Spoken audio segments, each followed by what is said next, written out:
আল্লাহ যখন একটা মানব সৃষ্টি করে তারে কিছু না কিছু দিয়ে সৃষ্টি করে, তবে সব কিছু আবার দিয়ে নয়, কিছু না কিছু হাতে রেখে দেয়। কাউকে মনটা দিয়ে দেয়, দনটা হাতে রেখে দেয়, সম্পদ হাতে রেখে দেয়। কাউকে সম্পদ দিয়ে দেয়, মনটা হাতে রেখে দেয়।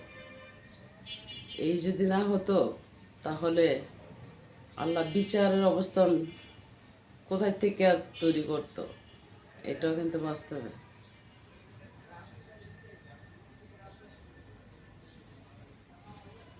এই জগতে দেখবেন বহু মানুষ আছে, তারা ধন সম্পদের মালিক হইয়া নিজেকে নিজেরাই চিনে না, আবার মানুষকে চিনবে কিভাবে?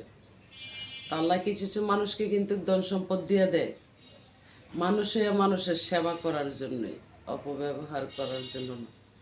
যখন এই মানুষ হইয়া মানুষকে সেবা করে না, তখনই তাদের অর্থ আল্লাহ নিয়ে নেয়, কোনো প্রকার না কোনো প্রকার নিয়ে নেয়। তো আমি মনে করি, আমার যদি 10 টাকা হয়, 8 টাকাই গরিবের জন্য। মুখে অভিনয় না, বাস্তবে করি। তো চুন খাই লবণ খাই তার আমি ভিডিও বার্তা বানাই দেখার সুযোগ দিতে পারি না। ছোটোখাটো আমি একটা কর্ম নিয়েছি, আমি যখন ভিক্ষা দিতে পারি আমার কাছে শান্তি লাগে। যখন ভিক্ষা দিতে পারি না তখন আমার কাছে শান্তি লাগে না। তো কর্মটা নিয়েছি ভিক্ষা দেওয়ার জন্য। ঘরে বসে থাকলে কি করবো? হয়তো মোবাইল টিপবো, নয়তো একটা একটা দুষ্টামি ফাজলামিতে মন যাবে। তো এসব কিছু থেকে বিরতি হতে হইলে ভাবলাম যে একটা কর্ম নেই। তো একটা সাধারণ কর্ম নিয়েছি, সাকসেস হলে দেখার সুযোগ দিব আর কি। আলহামদুলিল্লাহ, শুক্রিয়া খোদার কাছে যে চলে ফিরা থাকতে পারলে এনাফ।